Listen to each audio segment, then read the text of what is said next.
Guys, so today we're going to be doing a review of the Scream 7 movie. I just saw it today. It's I wouldn't call it bad, but at the same time I wouldn't call it really good. But I am going to go into more detail.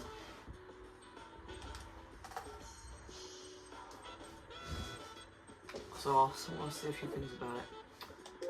One thing is, it honestly exceeded my expectations, because going into it I was like, oh yeah, they've been really dragging on the series. So I once went thinking it's gonna be like Scream 6, not that great. It actually had some decent scenes in it.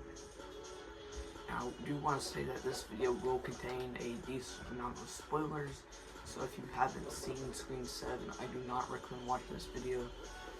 Go watch it and then come back and watch this. So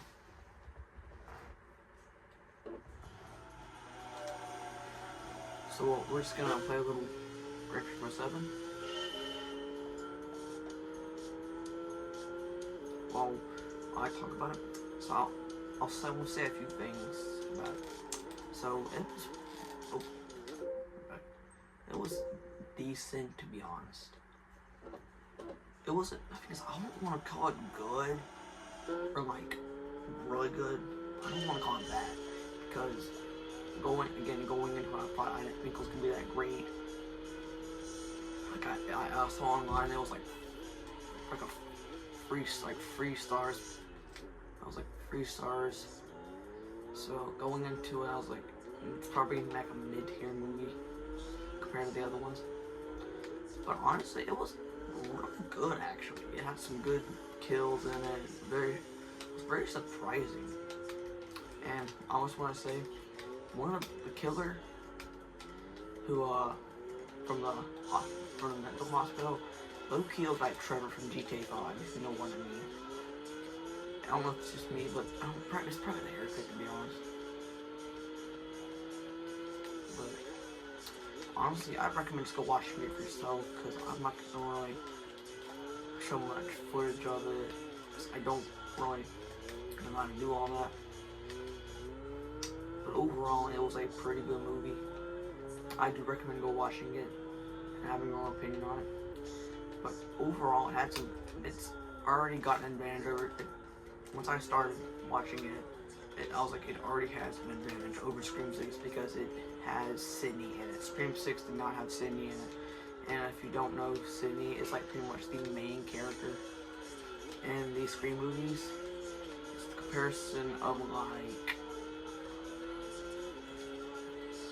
oh crap, she's like the main character basically, like she's always the victim. And it repeated a lot of stuff. What I found is it referenced a lot of like the old. It referenced like a lot. Like if you've seen like all of the other 6 movies, you could probably catch like a decent amount of stuff that that was in it. Like again, there was one scene like towards the end. Again, spoilers, where they got Sidney's daughter tied up in the chair. That references a scene from the first movie where she's tied up in the chair and they're gonna try to kill her, which references the scene from the first movie when they got the football player, I forgot his name, tied to the chair. So it's very, like, I instantly called it. I was like, holy crap, this is like from the first movie. But honestly, what didn't make it great is it had the characters had a lot of plot armor, and the thing is, you could kind of tell when stuff was gonna happen. You could kind of honestly kind of tell when something was about to happen. Not only because like just the way it works out, you could always just see what was gonna happen. I mean, it just kind of just told you like, oh, this is about to happen. I've honestly, one thing I will say, it's honestly probably a lot more violent than all of the other movies, in my opinion.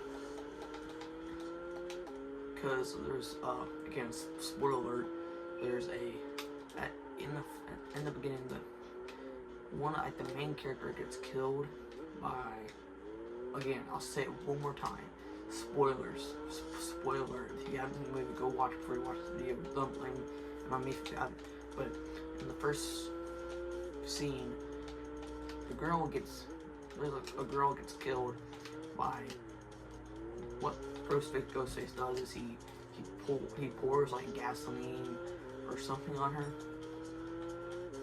and he catches a house on fire, and you can pretty much know how she died. That was probably a very violent and painful death. And there was another scene where they were in like a bar or like a pub or a bar, and some guy got killed because they put him on like a thing like where you pour beer or like pour a drink, and it was just like it was a lot more violent compared to the other movies, and in my opinion, it was one of the better ones. It's better than Scream 6, definitely. Scream 6, it was rough. Not only because it didn't have Sidney in it, but it just did not feel right at all. Like, they were in a city, one where they're supposed to be in like a neighborhood, more like a suburban neighborhood. But they were in like New York City, like it did not fit. It's like Friday the 13th, the one where they're in New York. It just wasn't that great. But I really don't want to say too much about it, because it just overall was a pretty decent movie.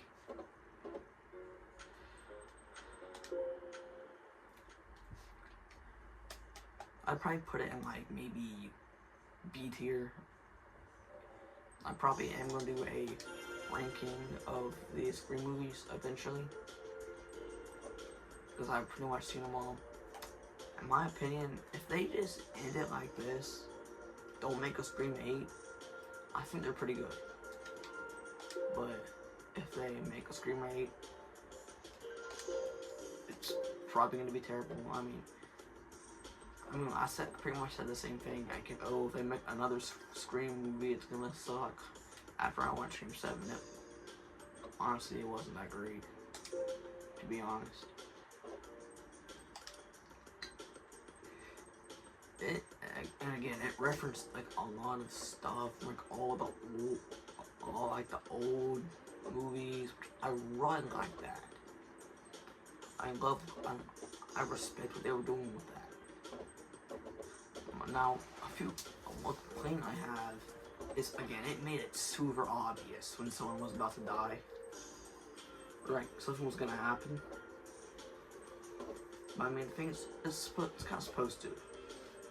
And what also made it really good is it made killers, like, who was gonna be. Because normally, as I'm watching like a Scream movie, I'm thinking, oh, they're probably the killer, or he's probably the killer, or like, whatever. But it was like, it referenced multiple people. But in the end, it ended up being like someone completely different. Again, it was like that one neighbor woman and the guy. And it was also the guy from the psychiatric place, whatever it's called. I really like that. I kind of flipped it out a little bit. But I don't want to talk about it really a lot, because I don't want to like break everything down. And the thing is, another thing is, honestly, and the whole thing of the movie is still online, because you're getting like the videos.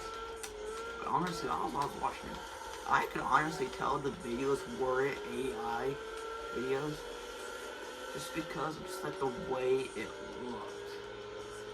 It looked so bad. I really like the way they were.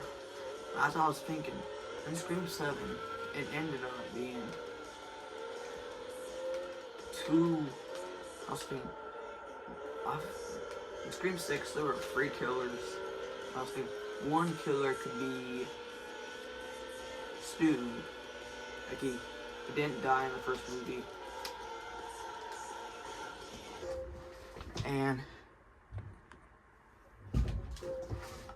another thing is that also that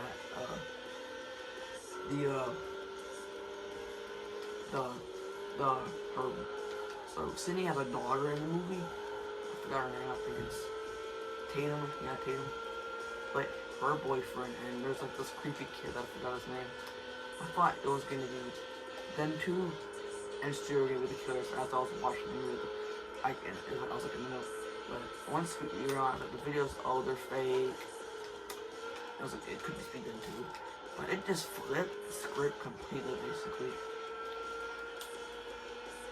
Which I kind of like that. Like, it made us think, oh, Stu is still alive. Oh, he didn't die. And it referenced that. In the first movie, Billy Loomis, like pretty much the main killer in that movie, was Cindy's boyfriend. And so it was kind of like a reference, again, going back to what I said with the references. So, that's pretty much all there is to it. Overall, I recommend go watching it. It's probably a B tier movie.